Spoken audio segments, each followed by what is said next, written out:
Ladies and gentlemen, welcome to episode 90 of the Adam Makes Beer Industry Pro podcast.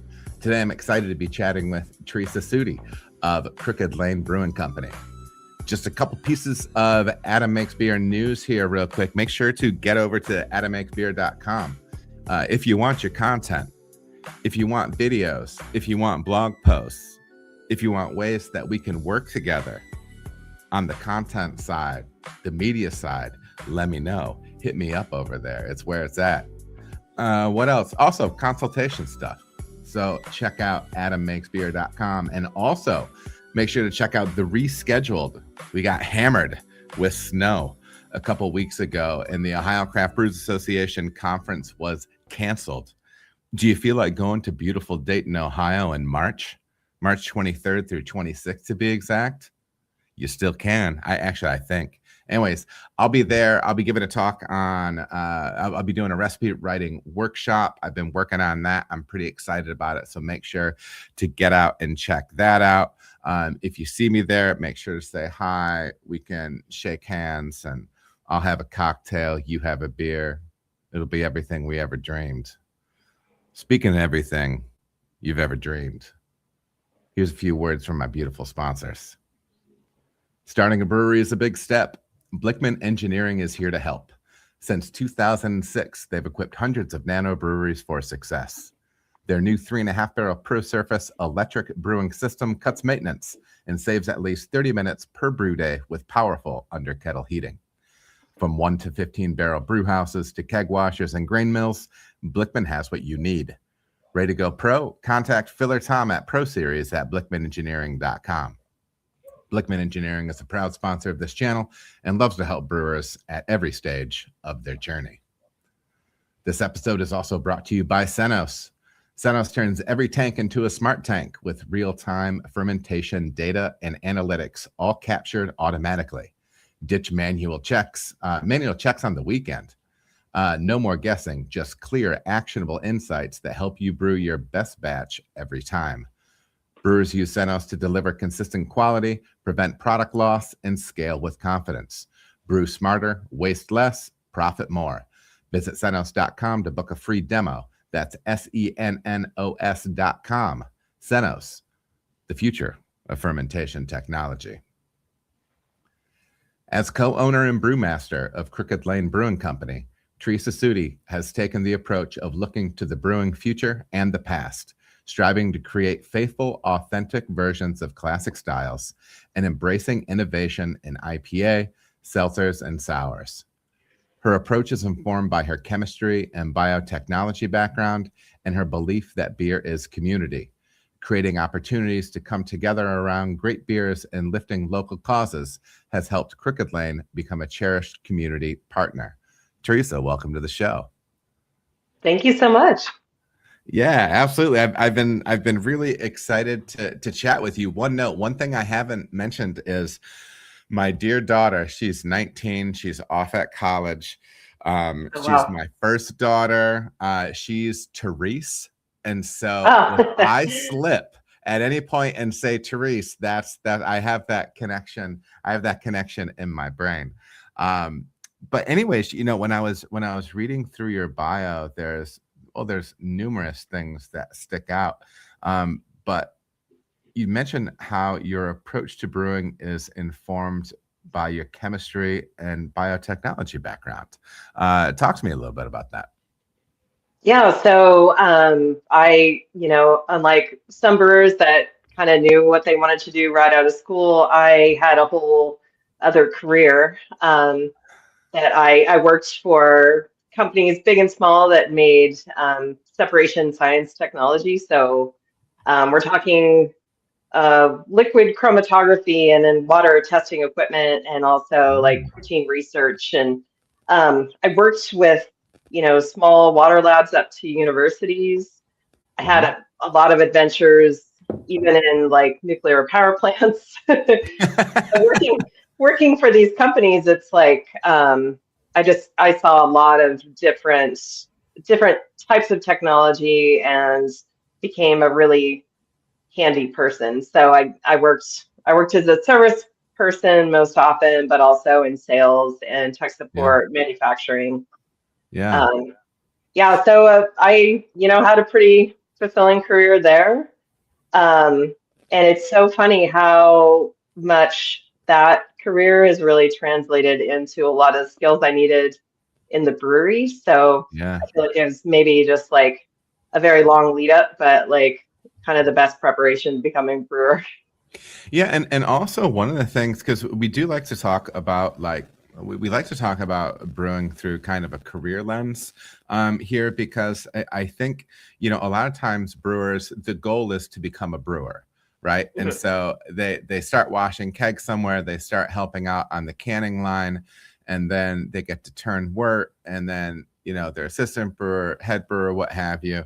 But then sometimes you end up kind of finding out it's like, okay, so do I have a job or a career? And sometimes Mm.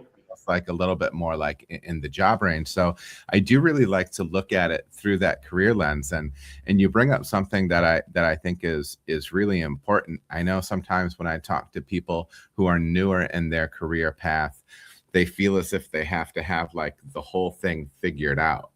And I love it how you can find situations where like kind of careers unfold, right? You find yourself in Mhm. one area and then you find that you can apply it in another. Through that scientific lens, was the science side of things like a real passion for you coming out of your time in school? And was that always kind of like the goal was to be on the science side of things? Yeah, I think that I really enjoy troubleshooting. I enjoy, delivering something that people want, like solving problems. That was always a really fun part of my career previously. And Mhm. then, oh, your coffee cup is so meta. That just cracked me up right now. I was like, Okay, so wow. I'm going to interrupt you. I'm going to interrupt you real quick. Okay, so just so you know that I'm not like a complete maniac. So when I came up, my dear friend Bill Gerds was the guy that kind of trained me into the industry, and so we had Uh-huh. this joke that he would call me his brew baby, and then I was in turn he was in turn like my brew daddy, right? And so Yeah. that was the joke, okay?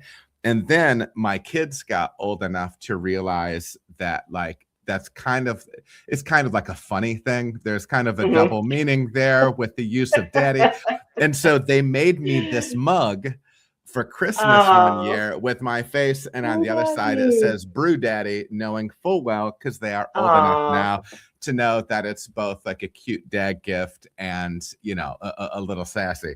So I had people, I would use it during live streams, and then I actually have it in the store, like the Adam Makes Beer like merch store. oh, I love it. It's the number one thing that people purchase. So if that tells you anything about the quality of person that watches this podcast.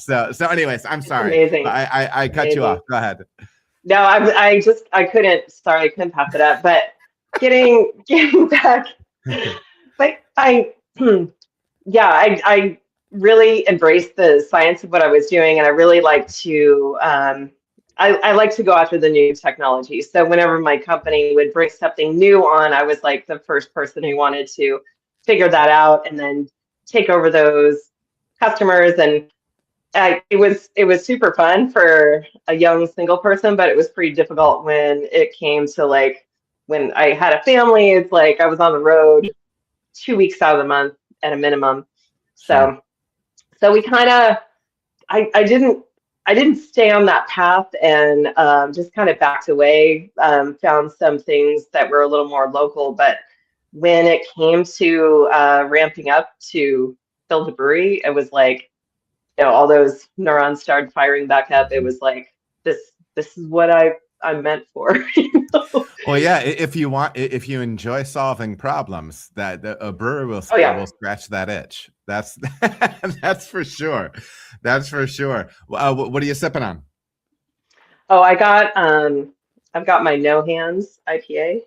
This Nice. is so No Hands Bridge in Auburn is kind of a famous a famous footbridge. It's goes back to, late 1800s when there used to be like a real gold rush thing going on out here, and the no hands comes from before it had any railings. It was just kind of a single track, and you were supposed to just put your hands up as you're going across the bridge with your horse and just hope for the best. So all of that sounds incredibly frightening to me. I had a bad experience with the horse when I was 8 years old, so it all seems it all seems too much.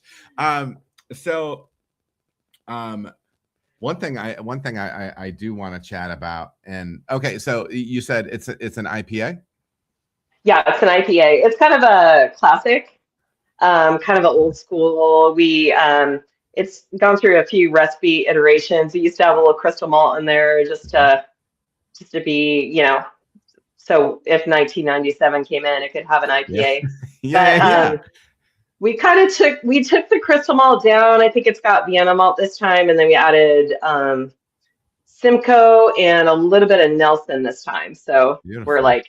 we're bringing it slowly but surely into this decade. Yeah. So one of the style evolution within IPA is one of the really fascinating things to me. And so you're in the neck of the woods, which quite frankly, I think for the majority of the majority of the craft beer, life cycle has been driving what IPA is.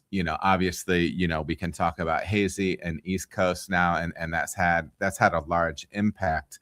But I really feel as if the West Coast and California has really been the standard bearer for development within that style.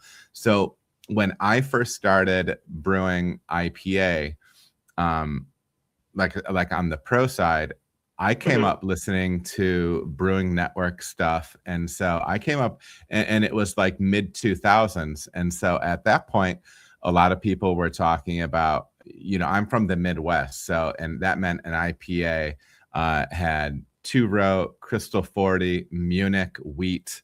That was like the classic thing. And you kind of get like an orange IPA out of it. But they were all talking about like really base malt driven beers, drier beers, lower residual sweetness. And that kind of formed me and my outlook on the style. How do you see like IPA kind of evolving from the time when you first started drinking IPA to now? Yeah, I think even so, I guess if I go back, I am a late addition to craft beer in comparison to that. I really started paying attention in like 2010, 2011.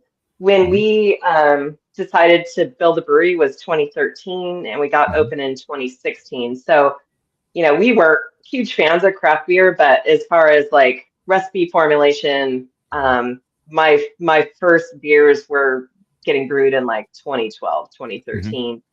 And yeah, I mean, I think we have really had quite a crisp IPA ethos from that time. Sure. We do have a couple of beers that we've carried through for a long time that actually do have a little more crystal malt than you would find in the most modern of IPAs. Sure. But I think what most of us out here in Sacramento area especially, I mean, got to give props to Sacramento. Like, we have the most awesome beer per capita.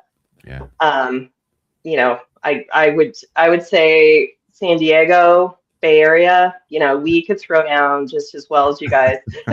Absolutely. Absolutely. But we're making a lot of really good IPAs, and really going through that, making a really pale and crisp IPA, so the hops really shine through. But as a brewery, we are not the extreme in any case. Like, we have some really pale IPAs that we love to do, but we also, and we'll talk about it at some point, our SR16 double IPA, it's like pretty chill on the hops. It's like 1 pound per barrel dry hop. It has Caramienic 2 in it, a little bit of Caramienic 2 to give it color. Like it's really old school, but it's a Yeah. customer favorite. I think because not everybody is such a hop enthusiast that they can really deal with those really hoppy beers. Well, I think that's interesting too. And, you know, I remember, I remember the period of time where it seemed like we wanted to make the most bitter beer we could. Everybody's talking about like 100 IBU or higher or whatever. And then we got into, you know, when sour beer started rolling, people are just making like super acidic beers. Like, so it seems like we want to push that out. And you said this, which I think is interesting.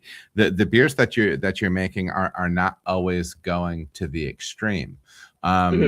Tell me about that choice. Is that like personal preference and like your voice as a brewer, or is there more rolled into it than that? I think it's both. It's like what we like to do, we like to make it drinkable above all else. So, you know, if we have a hazy IPA that is very popular. It's called 1-2 Punch. It's about 1/3 of our production goes into this one beer. Okay. It's peach and mango hazy IPA. Yeah. But the secret sauce of the 1-2 Punch is that it actually has a fair amount of bitterness driven by a 5-minute hop addition. It's not at the beginning of the boil, but for a hazy IPA, it's actually it has a fair amount of bitterness. Sure. And we love that because I feel like when you drink like a hazy or something that's like hoppy but doesn't have any bitterness as a backbone, it's not very drinkable. It doesn't make you want to go for the next sip. Yeah. Unless you're someone who really enjoys something that's sweet, because it's always like that alcohol sweetness needs to be balanced by something or else it becomes cloying. So sure. So yeah, we make a fair amount of beer that's pretty bitter, you know. Our other real core beer is called Discover the Unicorn. Okay. That one has, I think, 60 IBUs. Sure. And it's, you know, pale 7% West Coast IPA. Yeah. Yeah. So, and do you feel as if that's kind of also built around like your customer base and what your customer base is interested in? Or do you feel like it's more of like, that's what we like to make type of approach?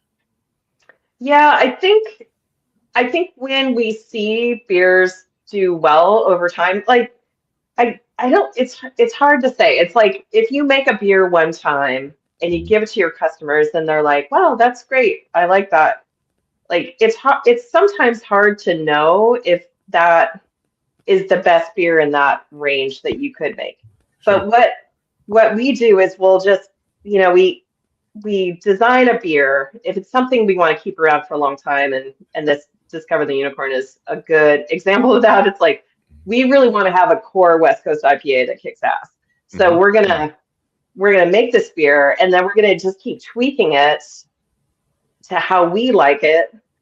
And our customers just kind of they just enjoy that beer, and maybe they're enjoying the changes that go along with this. But I truly believe that it's, you know, your heart, the more you have a beer, the more you like that beer. Does that sound crazy? But I mean, like, it's not variety. Variety is the spice of life, right? But like, you do have the beer that you really like, and that becomes your beer. And then when you come in, you're going to have that beer over and over, and it's like you just like it more. So I guess it's kind of both. It's like we notice this beer is, you know, it's more and more popular. People are liking what we're doing, but we also want to make it the most delicious for ourselves. Sure. How I've seen it kind of be a double-edged sword, because sometimes I've been in situations where I want to tell everybody about the changes that I'm making to a beer. And then, but sometimes it can also be like, I'm making such a small change, maybe I'm the only person that will notice. And sometimes people are resistant to you tweaking their favorite beer. There's Oh, one yeah. brewery. There's one brewery around here who does. They're a large packaging brewery, and the joke is that you never you never touch the IPA, you never change the IPA, but in reality, the production side knows that they're changing it all the time. Right. Yeah, But exactly. they don't want that potential like negative feedback from the consumer base. Do you run into that at all, or have you just kind of built that culture differently around the concept? Yeah, I have run into it. The one detail we did share about, well, and like honestly, I've shared it with people, but I'm not in the tap room all the time. So Hmm. let's be honest. The we switched our Simcoe to cryo that we use on this particular beer. So we're like, Hmm. that's a quality upgrade. I'm proud to tell people that, and we can tell in the flavor, like it gives it just that much of an edge. And Sure. yeah, that's something I wouldn't hesitate to tell someone. Sure. Um, I changed the name of a beer once, and like some of our customers would swear up and down that it was so much better when it was this previous name. And I looked at the recipe and I was like, dude, it's literally the same beer. So I guess you got to Absolutely. be careful when you change the name, right? Well, it is true. People do get attached to things, and that's why sometimes I feel like it's just. I mean, I get it, like from a transparency standpoint, but yeah, Mhm. sometimes that can kind of come around on you. So, let's kind of look at the beginning of your kind of journey into brewing a little bit. For we kind of touched around the idea earlier, but you've done some podcasting with the Brewing Network, which certainly has a homebrew and pro brew following. I mean, I consider the Brewing Network content it's probably the super majority of my basis. Now I continued to learn, but I mean that was my K through 12 schooling Yeah. in beer. So let's dip into kind of your introduction into brewing and some of the stuff on the homebrew side a little bit. So yeah, I am also a devotee of the Brewing Network, especially all of Jamil's stuff from the Brewing Yeah, with Style and Brew Strong. yeah. I yeah, I homebrewed a little before we knew we were gonna build the brewery, Uh, but as soon as we knew that was gonna happen, I just took it upon myself to become like the most serious home brewer I yeah, could possibly be. And yeah. then What did that every look like? time, What did that oh look like gosh. when you tried to become the most serious home brewer that you knew? Well, I mean, starting with our water, we Mhm. live on kind of in the sticks, so we got a reverse osmosis Yeah, machine or yeah. a water purifier. So Hmm. so I could really truly create the water profiles that I wanted. Hmm. We got a microscope and we started quantifying our yeast. Yeah, We had a recirculating system, kind of a home built like rims type system to like do steps in mash steps and stuff yeah, like that. And then, and then I don't know how many refrigerators we had. We had like six chest freezers for fermentation. It was insane. Like some of this homebrew stuff I still have. I'm just like, I need a homebrew club to come to my house and just take this stuff away. Uh, but I was like, and it was kind of funny because my kids were super tiny when this was going on. Like my youngest was born in 2013. So I Okay. would get up at like 3 in the morning and Yeah. try to knock out this beer before the kids woke up. Yeah. And but yeah, I was like, we have to make like I have to learn everything Yeah. about brewing. And Yeah. then as soon as like in about the year lead up to the brewery, I went to the first summit, craft beer summit in California, Hmm. which was an incredible experience. I think it was the first year they did it, and I got myself a little badge and I made my little polo shirt and I just went to every technical talk I could and met all the brewers that I could. Yeah. I mean, there's some people who can like learn how to brew and take their time and like go get some more education but I was like, we don't have time. Like our brewery is opening. We are planning to hire a brewer. So like Yeah. I was really focused on learning as much as I could. And then I've just found the craft beer community to be so incredible. Like, you know, from the Brewing Network people, but real life brewers, like they would let me come and just brew with them for a day just to like not to participate, just to freaking watch what they were doing. And they were so kind. New Helvetia was one of the first places I got a brew at. Out of Bounds, which is no more, but their brewers originally let me come in. Tappet Brewery in San Luis Obispo. Yeah, it was wonderful to just see what people are doing and like see some things I wish I would do a little differently or like save myself from a pitfall that they would have. So that kind of thing. I tell you what, I think the most valuable thing, and I mentioned before, so I was teaching for 10 years, and then I was teaching high school, and then a brewery was going to open in my town, and so I've been doing all the home brewing and stuff, whatever. And so they decided they wanted to hire me because what could be a better decision than hiring a guy that's never made beer professionally for your new multi-million-dollar build out? It ended up working out, I think. But yeah, and then so I was driving down. I had like casually met Bill. We had judged a beer competition together. And so I started driving like 3.5 hours one way to go and work with him 2 days in a row, and just to be in the production space to get a pulse of the brewery, because it's one thing understanding the mash, understanding your water, understanding the boil. All those things are critical, don't get me wrong, but then understanding how that translates into a production environment.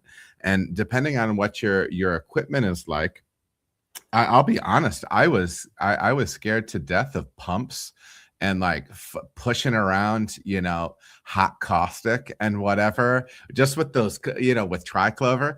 And just with triclover clamps, that I remember when I first got in, I'm like, I'm going to blow this whole place up.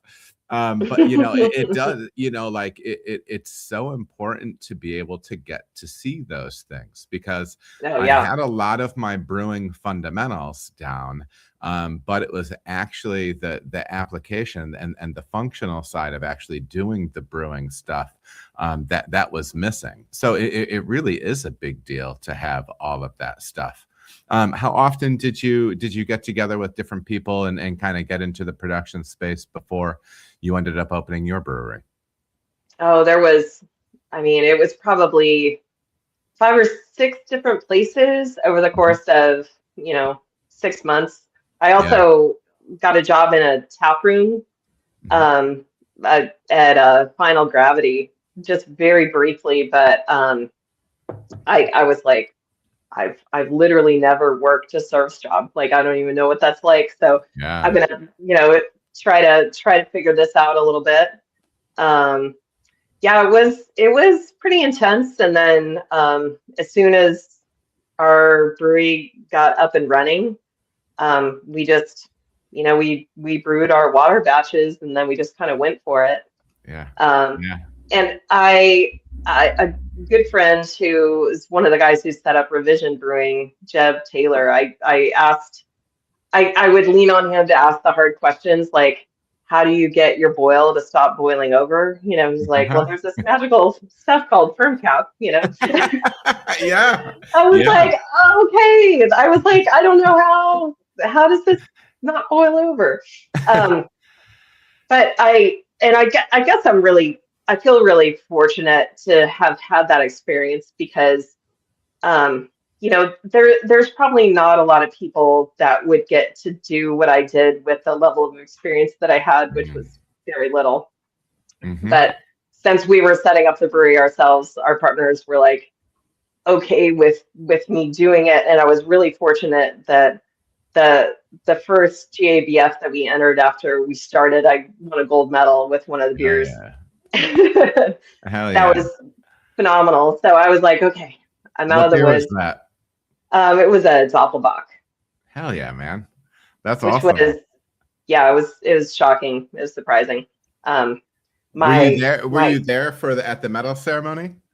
I was with our taproom manager, Brian, who's been with us forever. And I think almost passed out. He kind of like picked me up under the arm and we walked up. I have not been fortunate to win one like on that level, but I would cry. I'm not gonna lie. Like I would be emotional. I'm an emotional guy, but yeah, that's a cool thing. So when I mean, do you feel as if that was a boost from a marketing awareness standpoint for you as you were rolling the brewery out? I don't know. I've never really figured out how to turn any of our illustrious awards into like having people care about either that beer or like, I mean, I think it's overall it speaks to the quality of beer that we do. You know, Yes. when we win an award, it's like all the brewers chime in and they're like, "Yay, Crooked Lane!" And like we can say, "Yeah, we did that," and Yes. just I mean and certainly for the brewers it's a huge boost when Yeah. we do win an award because it's like we're all doing something right, and Absolutely. goodness knows like it's not a huge financial benefit that we're all getting from running a brewery. So Yeah. it's it's great to have that happen because it's super validating. I mean, like people, especially when you're a new brewery, it's so hard to get actual feedback from people. Like they just want to encourage you. They don't want to tell you this is terrible beer. Not that we definitely made terrible beer, but I do have one friend that's always like, "Your beer is so much better than when you open it." And I was like, "Dude, like that's mean. You should have said something." You could just say, "I really love your beer." I mean, why did it have to be like that? You know what I mean? Come on. Exactly. But that's why we entered. We want the feedback, whether it's good or bad. And then when you do achieve something, it just is super great. Is Doppelbock a particular style that you love? Well, because we had mentioned you had mentioned your bio kind of that love for classic styles. You know what I mean? Is Doppelbock one of those beers for you that is the style that you really love, or was it just a beer that you brewed because it fit the season and it came out well? It's one of those beers that we love, and it's. I mean, honestly, I don't love to drink a lot of Doppelbock. Like I can drink a little Doppelbock, but I love to have a very authentic version of that beer that is made with all German malt, hop, and yeast and the right water profile. And then it's like, you're bringing that little slice of beer history and education to your customers. And there are some people that are really going to dig that beer. And I do. I mean, I have some people that come in and they only want that beer. They're like, that is my favorite beer, and that's definitely my favorite beer that you make. So we've kept that beer going a long time. I kind of want to change the recipe. I don't know, because like you won the award like 10 years ago. Like we can evolve past the wobbler. Yeah.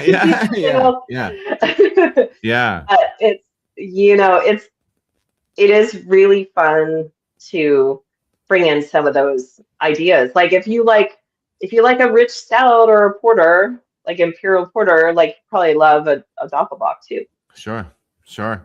So is this still a beer that you do seasonally? Yes, it is. And now that we're talking about it, I probably will change up the recipe next year. I think we'll just brew it for like the true Lent season next year and release it as, the liquid bread beer.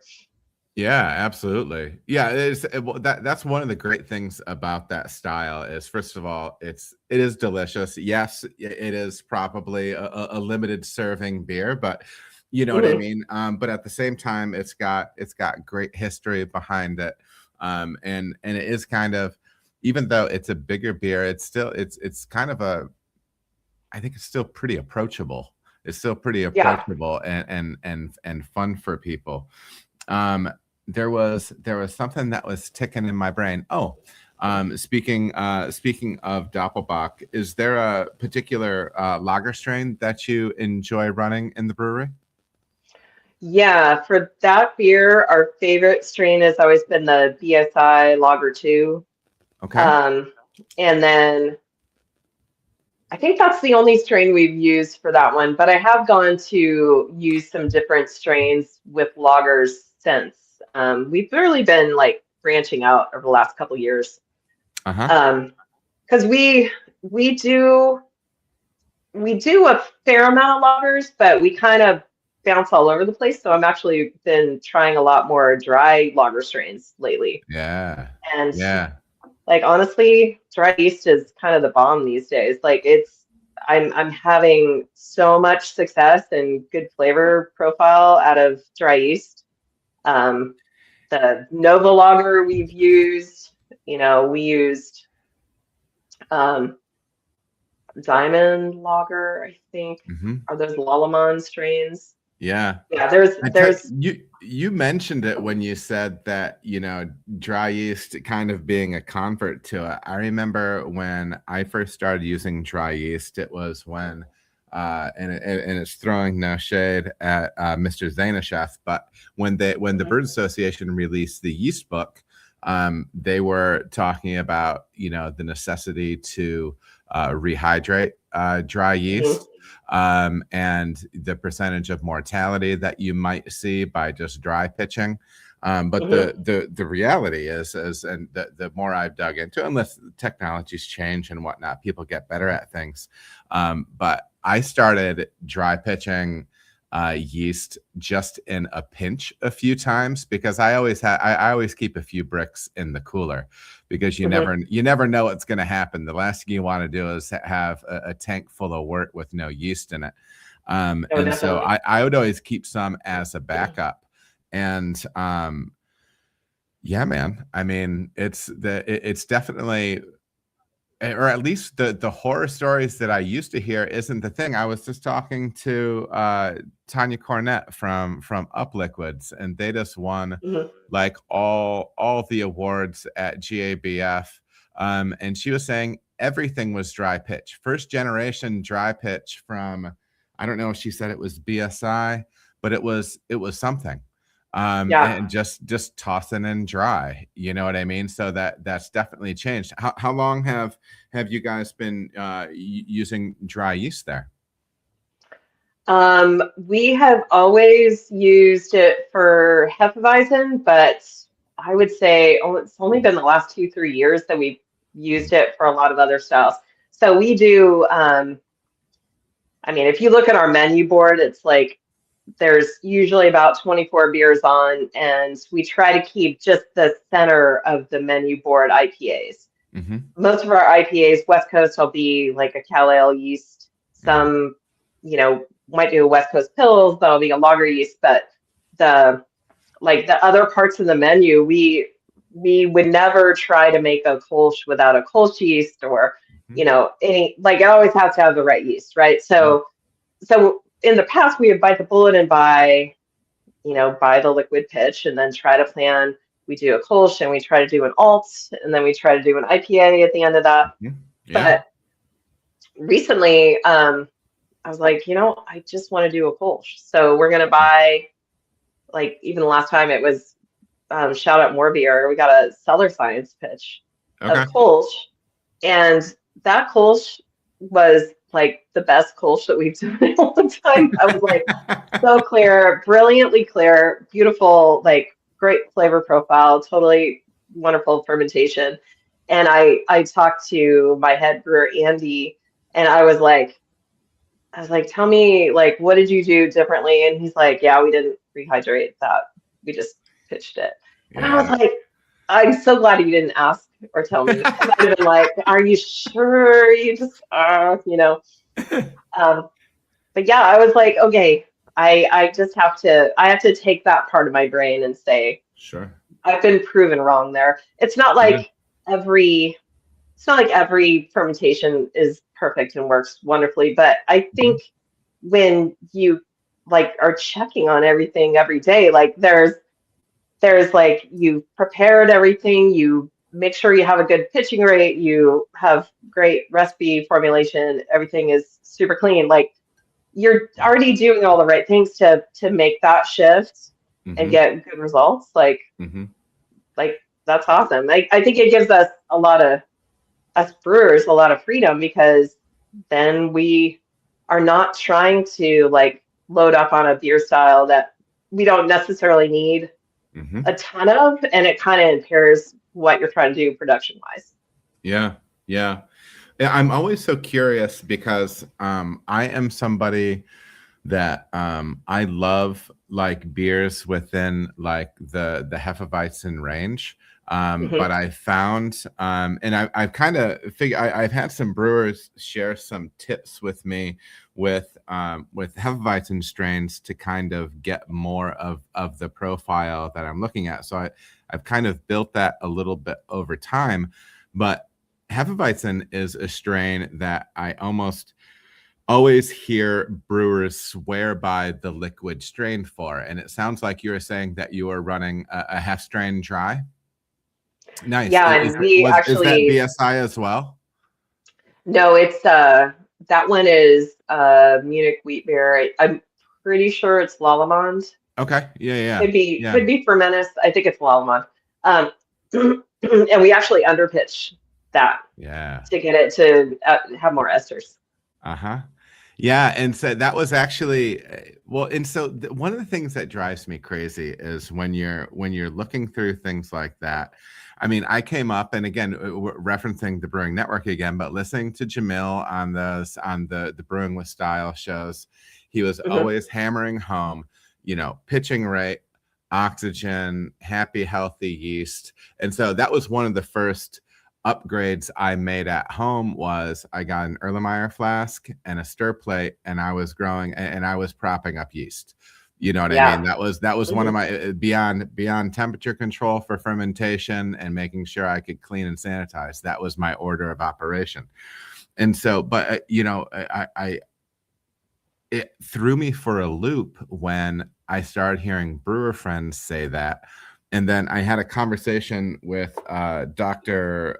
Matt Winans, who's actually, for everybody at home, is going to be back on the pod. That was actually the #1 podcast from 2025 for the old Adam Makes Beer.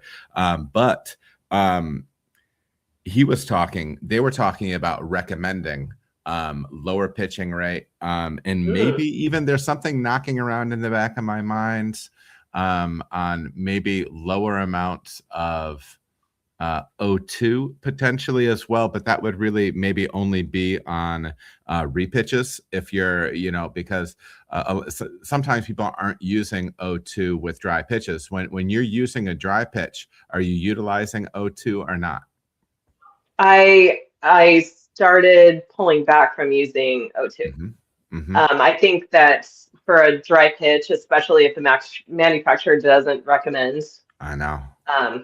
the O2, we just stop doing it because you don't want to have there be too much, and especially They if you're know what already they're pitching talking like about. Yeah, they yeah, know it's what they're true. talking about, but it kills me though. That's one of those things It like you're so used to does. it. You're like, listen, there's Yeah, supposed to be O2 going in after the heat exchanger. Okay. Listen. I know, and I had to kind of talk one of the brewers out of it because he's like, I don't know, I don't know. It's just like, I okay, know. just It is. blame me if Yeah, it goes yeah. wrong. It's so funny. But So you've enjoyed the expression off of that that dry hef strain.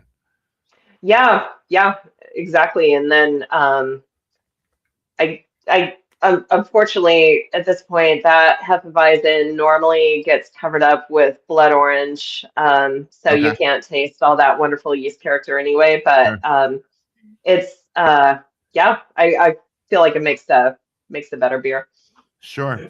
When you find yourself in a situation where you are combining a classic style, which sometimes people can be very dogmatic about, and then Hmm. blending it with fruit, another adjunct, something like that. Has your perspective on doing that changed, or have you always been willing to take a classic style like hef, and then you were saying blood orange? Hmm. Yeah. Yeah. What's your kind of thoughts on that? Well, we used to pull some of that aside, so we would kind of have both versions. Hmm. We'd have our blood orange hefts called Blood Simple, and then Hmm. we did one called Kino, which is German for movie theater, which is our building is originally a movie theater. Oh, nice. Um, and we would sell 10 pints of the blood orange hef and 1 pint of Dude, I know. the Kino. And then we had one person, like honestly, I'm pretty sure we made this beer like a couple times just for her, 'cause she would write on her Facebook Hmm. all the time. And every time we posted about beer, she'd be like, "But what about Kino? Where's Kino? We haven't seen Kino." And we're like, Nirja, we will make your Kino, and we would make it and be like, "Hey, we got your Kino." Yeah. She wouldn't come in and drink it. So I was like, "Okay, we're just gonna make Blood Simple. That's what everyone Yeah. wants." So Yeah. I guess that's the one of the beers that we really let our customers Sure. choose, and I think that's great. I mean, it's for me. Um, I like Hefeweizen. It's not super near and dear to my heart. The Hmm. one beer that is the Kolsch. We do a Kolsch called Wiedelsbräu, Mm. and it was named by one of our startup investors who lived in Germany, grew up in Cologne, Hmm. and is super serious about her Kolsch. And so the Beatles are the corners of Cologne, and Beatlesbräu kind of translates to loosely the people's beer. Yeah. So we are super serious about that one beer. Like the authenticity is really important. And at some points along, we haven't done it in a while, but we would add like pomegranate to the Kolsch, Hmm. or we dry hop the Kolsch. And we always would have two versions because I couldn't bear to not have Kolsch just be Kolsch. Sure. It's like Did it's you a it's a have you been purity. over there? Unfortunately, not yet. Not Have yet. you My seen? husband was lucky enough to do that, but not me. Oh man, I tell you what. So have you? I just recently, well, it was rewatching, but I watched the episode of, I don't know what show it was for Anthony Bourdain, but Oh, he did one in Cologne. Um, mhm. and if you haven't seen it, you really need to see it. I don't know if you're a Bourdain fan or not. Oh, I love Um, Anthony Bourdain. but it's so good. And that's, I think when I think the stuff that I love for him the most is the stuff that really, because they dive into the culture of the area, and for me that's one of the many things about beer fire me up. But Yeah, that's one of them, and especially a style like Kolsch that has a city identity behind it. It has a service style identity yeah. behind it. There's just some things that, like, and I don't know, and we kind of we hint on it a little bit in some of the stuff that we had kind of talked about talking today, but the whole service side of beer, the whole thing, it's the whole package, right? Yes, it's the beer Hmm. in the glass, but in this case, it's the way it's served, it's the food it can be served with, it's the environment around it. It's just such this is so my problem is I don't know if I told you this before we went on. I haven't drank beer in 3 years because I've developed, for some reason, a relatively severe gluten thing. Oh, wow. And it's such a pain. So yeah, here's the ironic thing behind Adam makes beer, right? So Yeah. I can make it, but I can't drink it. But thinking about experiences like that, it makes me like, I'll tell my wife, I'm like, if I can ever get to Germany, I think maybe I think I gotta do it. like, and just deal with like the body aches and the depression that comes for the next week and a half afterwards. Oh man. But it's I mean, it's that thing that I cherish so much, like yes, the culture, absolutely. the hospitality, the history. That's the stuff that gets me too excited about it. Yeah, just the we have tried to recreate that experience. Mm, It's been on my mind this year. I really want to do a day where we do Kolsch service, or we have an yeah. area where you can sit in this area. We're going to do Kolsch service, and we're literally, I'm going to 3D print us some special Crooked Lane crons, and Yeah. we're going to just hand out coasters, and we're going to do the thing. Because Oh, we have all those Stanga where ours are a 0.2 liter. I saw that there's some 0.3 liters, and I know that's like a little less authentic, but I think our customers would be like more into the 0.3 liters because they're not so yes. tiny. We used to, so when we started, I was like, we are only ever going to serve the Kolsch in the Kolsch glass. Hmm. And there was one day I was literally arguing with a gentleman because he just wanted a pint, and it was like, you cannot have a pint, you can have two. And he was like, I just want a pint, lady. I was like, oh wait, I should probably just give him a pint. But I mean, honestly, I love that so much, and like, I never want to lose that. That's like that's honestly one of our like reasons that we built a brewery, is so we can have Kolsch all the time. Yeah. So Yeah, I love it.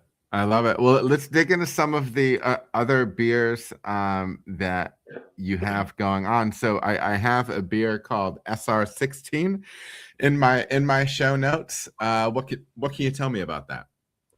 So SR16s are core double IPA. Hmm. I alluded to it before, where it's dry hopped at a moderate pace, not a heavy dry hop. It's got a little bit of Care Munich in there. Some Pilsner malt, also has sugar to dry it out. It's like a Yeah, nice dry. We say it's a nice dry double IPA that drinks like a single. sure. Um, but it has such devoted fans. Yeah, It's so interesting. I think of all our beers, that's the one, if we run out in the tap room, it's like a huge problem, because there are people, they just want to have that beer, and it's just something pretty cool. We had a couple, they're just huge fans. They're in all the time. They moved to not to Florida, but to one of those places out, where you sure. go when you retire. It's Yeah, understandable. It's like, we're yeah, sad to lose them. And yeah. they're like, could you find a brewery to do a collab with out there so we can have SR16? Yeah, yeah, yeah.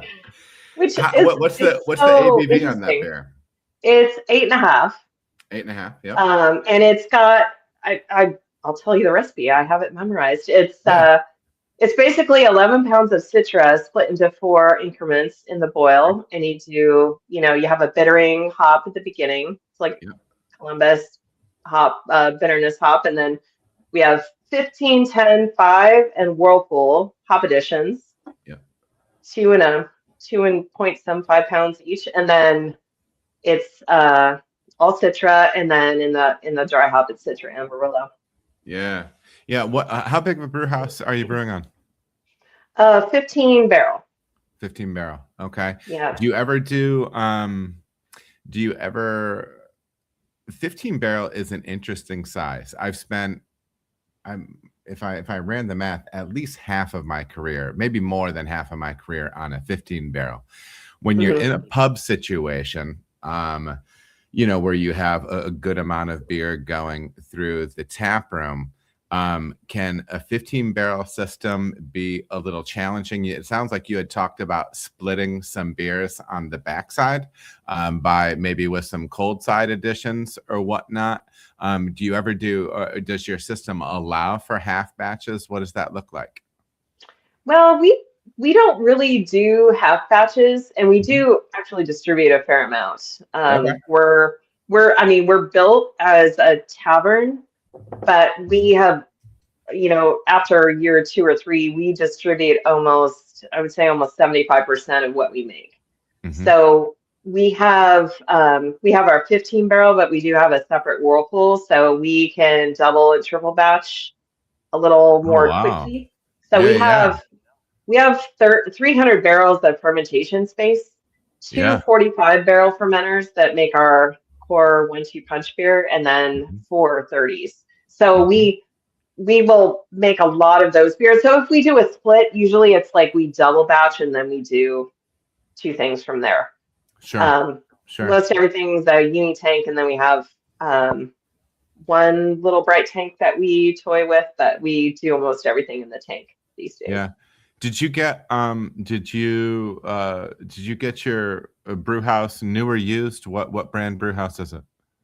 We got it new. Mhm. We got it from American Beer Equipment, Okay. otherwise known as Abe in Lincoln, Nebraska. Yeah, yeah, yeah. And I cannot say enough good things about those guys. Like Oh, after 10 wonderful. years, I still like every time I call them, we have their canning line and we have their cake washer. Mm-hmm. And we can call them with a problem and they just know from memory what it is. They're super helpful and bright Yeah. people. Yeah. And I don't think, I don't know, increasingly as I move through life, almost in any, through any lens, it really is, it's remarkable to me how important those relationships are, right? So like whether it's a Yeah. customer service relationship, whether it's a workplace networking thing, it's such a big component. It's such a big component. So your 15 barrel brew house with whirlpool, and so you'll do multiple batches a day. You Mhm. mentioned the canning line. Um, just kind of what ballpark, what kind of barrelage do you do in a year? Our biggest year was 3,000 Hmm. barrels. Yeah. This year we did about I think 2,600, so we were Yeah. a little bit down, but not a lot. Um, we we could do up to 5,000, so I keep Yep. telling everyone like we can make as much beer as we want to make. Sure. But Sure. yeah, it's a pretty good size. I think we're probably in the top 10 of production in Sacramento area. Yeah. Yeah. Um, And so does a lot of that go out in cans or in kegs? What does that kind of split look like for distro? it's about for distribution, it's probably about half in cans Mm-hmm. and half in Mm-hmm. kegs. I mean, it's having our own canning line is very fortunate. It makes it really easy for us to like do beers on our own schedule, and Mm. yeah, it's a lot of fun. Yeah. Yeah. Absolutely. That's did you find that, I don't know. I feel like a lot of breweries that I go into, the planning for the build out for the brewery space is, it seems like it's one or two things. It's either way too big or way too small, based on what they expect to be doing. How has space worked out for you? Because space can kind of be the impossible thing to achieve when you're trying to fit a production space into, and you said you're in an old movie theater. Mhm. Yeah, Yeah, and so when you're trying to balance that with room for customers and service side stuff, how has that played out for you? we moving into a movie theater had some unique challenges in that it's a commercial use, and Mhm. we are an industrial use, as you know. So we had to go through a planning commission change of use on the building. So Mhm. we purposely made the tap room really large. We have a huge tap room. It seats 100 people easily. Mhm. And then the brewery was relegated to a smaller area in the back, and that was intentional. And we thought we were going to sell most of our beer over the counter.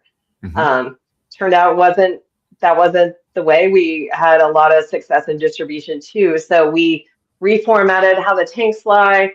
We have everything fitting in the brewery, but we have a depalletizer that kind of sits in the middle of the room and has its arm over a tank to go into the twist rinse like it's Big Uh-huh. Brother.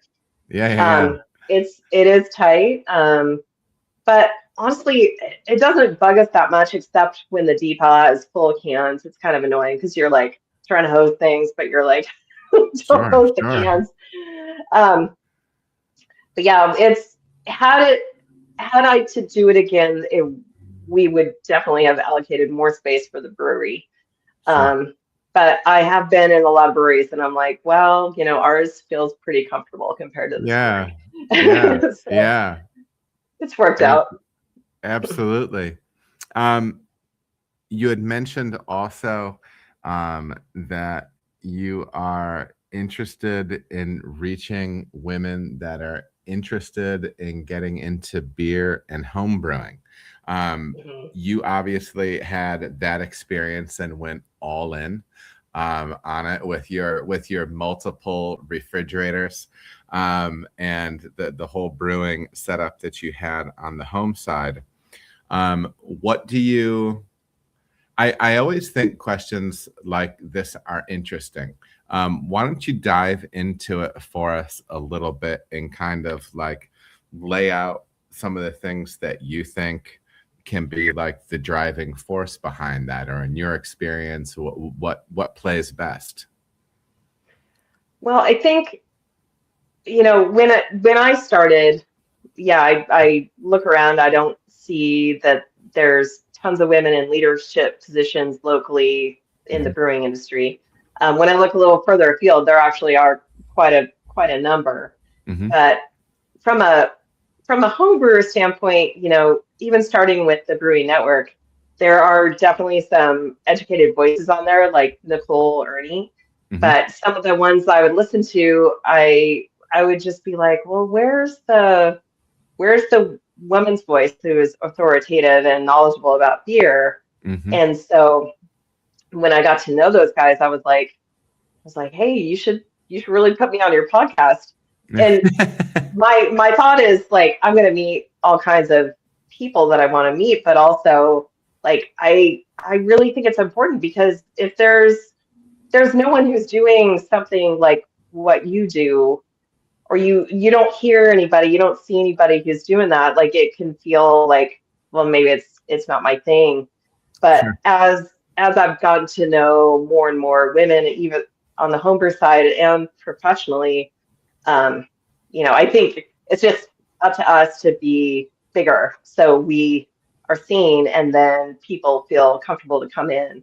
And even just as a consumer, I always want women to feel super comfortable to come Sure. into my place because Sure. there was definitely a time many years ago when I didn't feel super comfortable going in Hmm. and like feeling like I was part of craft beer, and Sure. that's certainly something that can be.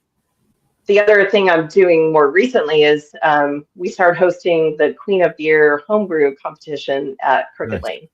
Hmm. And this is like for any women homebrewer anywhere, it's a women only homebrew competition, Hmm. which is a lot of fun. I like that.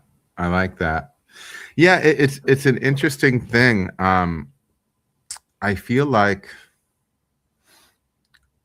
I don't know. I feel like and I definitely I mean most of my experience is on the homebrew side. It was almost all men.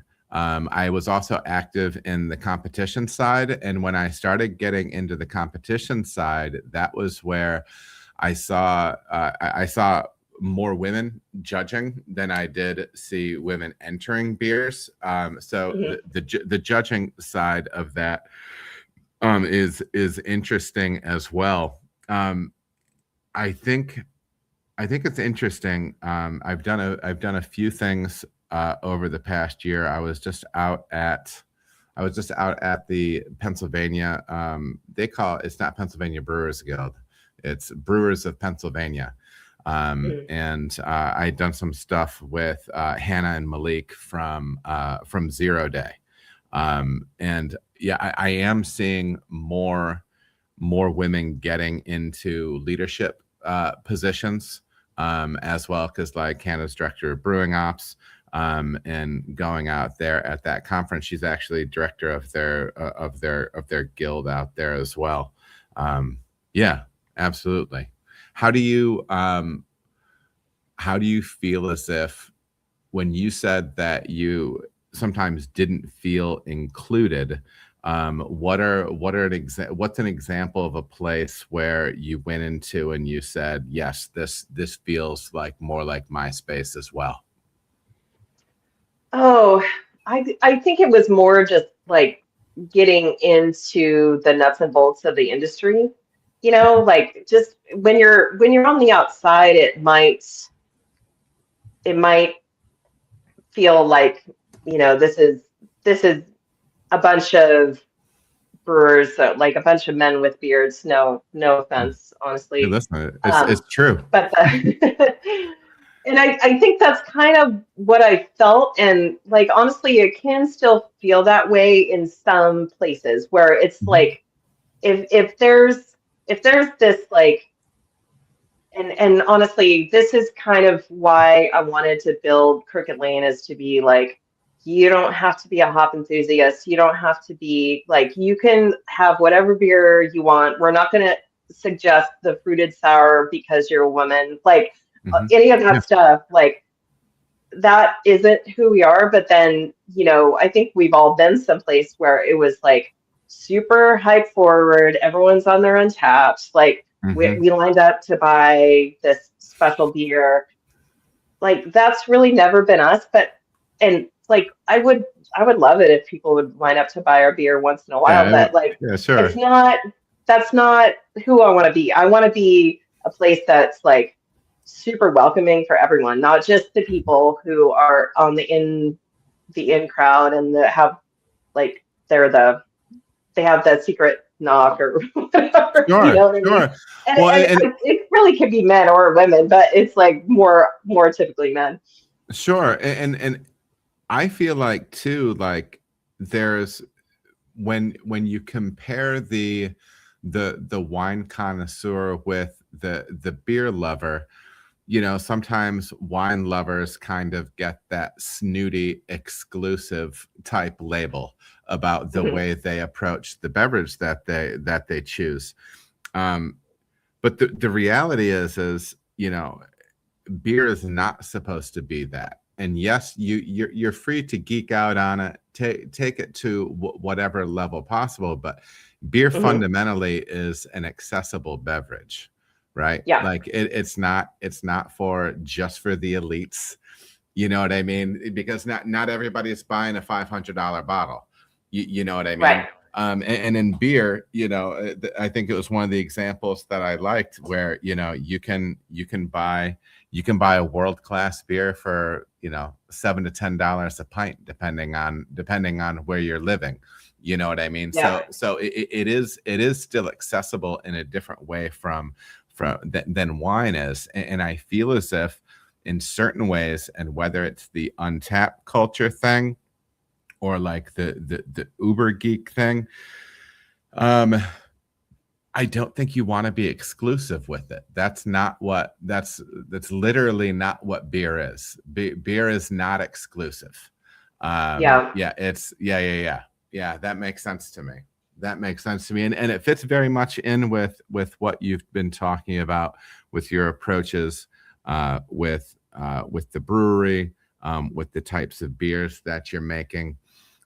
It does kind of push me into thinking about the operation side of things. So many people, whether they're outside the industry, already in the industry, have that dream of having their own brewery. Mhm. I have my thoughts on the things that might be unexpected or unforeseen, for somebody walking into that. Tell me a little bit about your experience and maybe some of the things that were eye-opening for you as you rolled out the brewery, which you're in year 10 now, correct? Or year 10 Coming this up on year? it, yeah. Mhm. Ah, That's so wonderful. Congratulations. That's not easy. I Thank don't you. have to tell you. I don't have to tell you that you've worked hard. Yeah, it's been a trip. It's been a evolution for me personally. Like when I started, um, my area of responsibility was the brewery. Mhm. And as we grew, our partnerships have changed, and I encompass the marketing side, and then I encompass the sales side, and now um, I pretty much take care of everything and everybody. Mhm. And I recently we brought on another partner who's been an extremely huge help. He's Mhm. Our goal is that he will one day run a second tap room for us. Okay. And we're just working through the business things we need to do in order to get there. But I think the thing that I have learned more than anything is like a successful brewery business is driven by the beer, but it's like the beer is the first thing that Mhm. you do, and then all the other things that you do are what are going to make or break you. I think these days you can certainly make good beer and run a terrible business and Yeah. not keep it together, and that's what we've just been like. I feel like for the last 5 years at least, like that's been my whole goal, is to figure out how to be a better business owner, how to be a better Mm. manager, how to how to like keep all the balls in motion. So like we're always thinking of the future. We're evaluating what's happening now, but we don't lose focus, because like all the things that we put on throughout the year take a tremendous amount of preparation and work, and you can't just react to everything. And it's like you made a good beer, but where's the label, where's the marketing, where's the sales, all that stuff Yeah. that has to fit together, and it's really challenging. Yeah. So that's, I mean, when I have the good fortune to go to a CBC, Mhm. I go to the business leadership and marketing Yeah. talks nowadays. Like I have great people working in the brewery, and I help as much as I can, and provide some leadership, but I also want to give them opportunities to make the beers they want to make and how they want to make them, and Sure. tweak and better things on their own. But I mean, my my goal is to keep all the lights on, keep everyone paid. We need to, keep growing. We need to keep bringing people in through the door. So that's a lot of what I think about and do these days. Mm-hmm. Mm-hmm. Yeah. Ironically, the meme that I put today on Instagram was, great beer is not a business plan. You know what I mean? Because and it had some Yeah. other thing go along with it, but that's something that we talk a lot about on the podcast, because a lot of people, that I talk to that are planning on opening a brewery and stuff like that. And the number, and listen, I thought that for years. You know Hmm. what I mean? I'm like, oh, well, this great beer, that's the goal, and that's the plan. And listen, that can be part of the plan. Yeah. But like, first of all, I don't know if I think people might know the difference between good and bad beer. I don't know how many people know the difference between good and great. Yeah. No, and that's not an insult to the consumer. You know what I mean? That's not an insult. But and so just to say that's going to be the thing. I was listening to a podcast years ago, and I don't want to misquote where it came from, but it was kind of like one of the hot East Coast hazy breweries, and they repeatedly called them. They said we are a hospitality business, Yeah. and there's a lot of truth to that. You know what I mean? People need to want to be in your space. You made the statement of, people need to feel welcome within your four walls. You know what I mean? And that's also part of building the connection relationship with people that will get them buying your cans on store shelves as well. You know what I mean? And I think sometimes people hear answers like you just gave, and they still want it to be about the romance of the beer. And it's not that it's not mutually exclusive.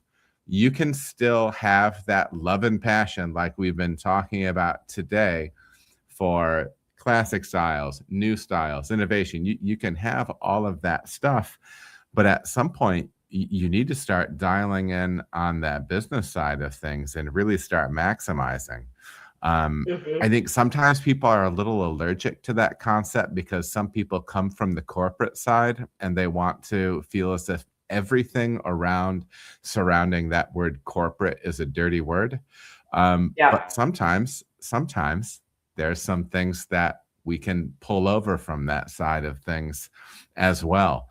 In particular, as raw material costs have been evolving, we'll say, over the last few years, has there been steps that you've taken on the beer side to mitigate that, or do you try to handle that from a business standpoint on different portions of the business?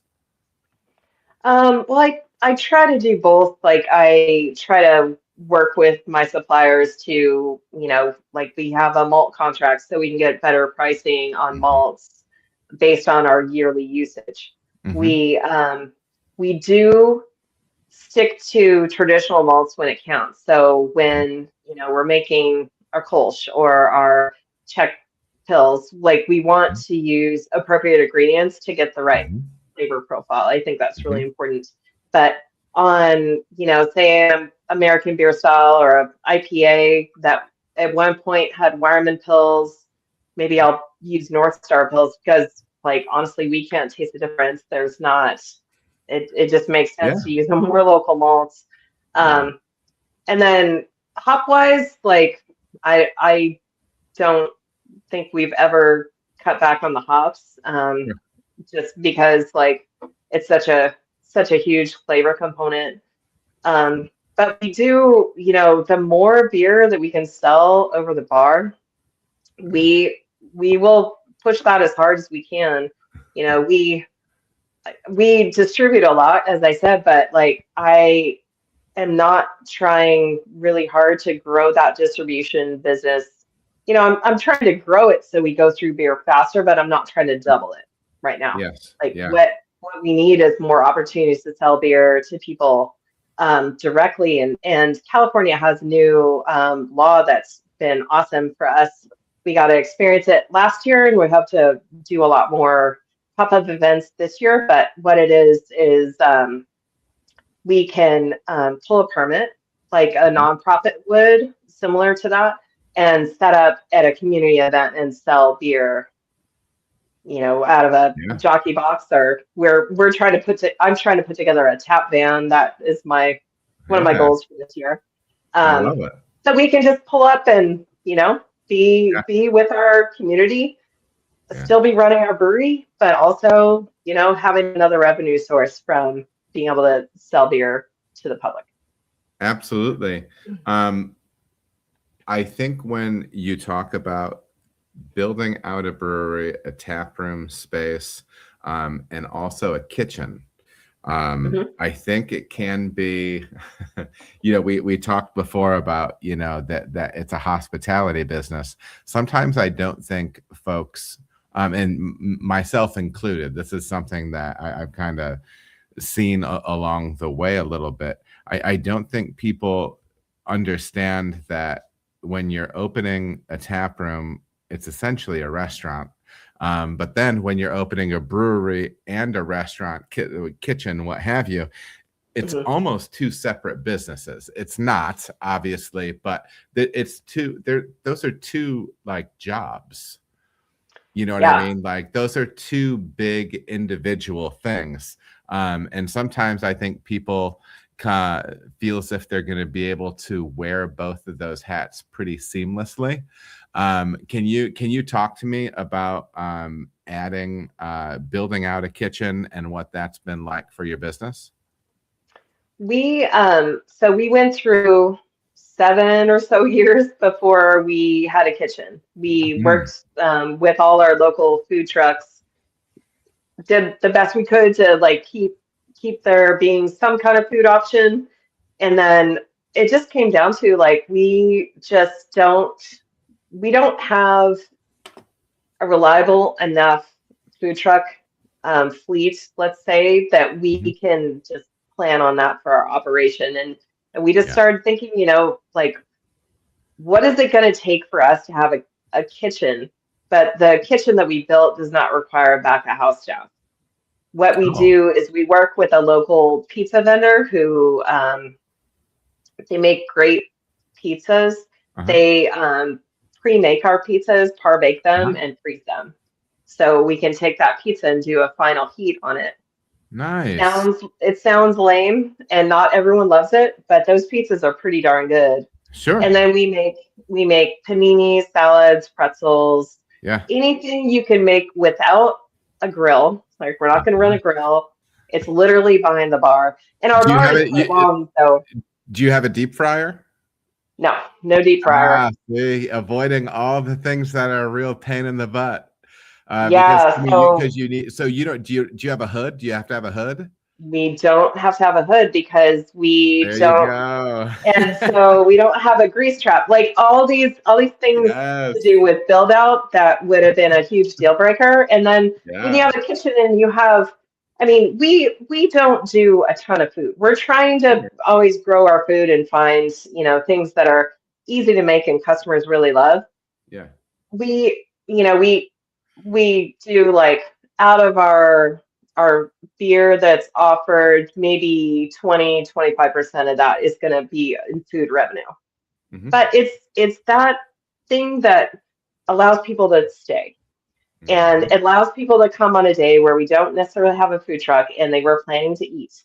Yep. Um, it's really been important because, and I can tell by the numbers because I can say our last January and February for the last 2 years have been heads above what we have done in previous years. And Mm. those are typically pretty rough months for us. But Oh yeah. Yeah. like honestly, our January this year was better than December. And a lot of that has to do with being able to have food. Like it's dry January. People aren't drinking a whole lot. So, Hmm. but you're able to come in and have lunch. We have put a huge focus on doing private parties so we can try to have those Sure. folks come in. That is a huge deal for us because they're guaranteed no matter what the event is, no matter what the weather is. And Hmm. then we just try to just really knock it out of the park for them so we can get more like word of mouth on that. That's been huge. But yeah, the kitchen, I know it's rough for the beer tenders. Like we Hmm. basically took our beer tender staff and we're like, okay, now you also are a restaurant person. Hmm. And we did lose some people. They were like Yeah. not willing to do it, but the people we have now, they kill it. They work so hard. And Hmm. they also do really well because there's another source of revenue. So, Yeah. Yeah. Yeah. Those checks get bigger. Absolutely. Yeah. yeah, Yeah. Yeah. I love it. I love it. Well, Teresa, this was absolutely delightful chatting with you today. I really appreciate you making time. Do you want to share with people how they can follow you and the brewery online? oh, absolutely. So, at Crooked Lane Brewing is our handles for all the things. Yep. You can look at our website. There's a email list that you can join, and we will send you all the delightful things we're doing, and any specials that we have going on. Awesome. Um, and yeah, I'm out there on the interwebs at Psuty Brews, and I barely post anything, so don't get too excited. If you follow me, you're gonna be like, well, oh well. Well, listen, thank you so much for coming on. It was really a lot of fun. I'm very grateful that you made time for us today. Likewise, and I hope to meet you in person one day and really appreciate you reaching out. Absolutely, absolutely. And so to everybody at home, good to see everybody in the chat. There are some folks with a few questions, and they're actually just referencing Hefeweizen. Hey, Andrew, good to see you in here, and thanks to everybody who said hi in the chat. Please remember to hit up the wonderful sponsors that help me pay the bills over here. Give them a shout out, let them know that you heard about them from me. Next week, I have a busy week this week. Child number 2 is getting married, so we're heading up to beautiful northern Michigan in the winter. Give me some real winter again. I don't know how I'm going to feel about it, but I am going to be at a reception on Saturday. So we'll see how the dancing goes, because listen, the old knees don't loosen up the way they used to. But hopefully I'll still be in one piece. Next week, I think I'm just doing next week is not an interview. I think next week we're going to have an AMA Q&A style pod. So get ready for that. I'm going to have Dr. Matt Winans week after that. So all the good stuff rolling out. So thanks to everybody for listening. Love to you all. Be good to your people, and we will see you next time. Cheers.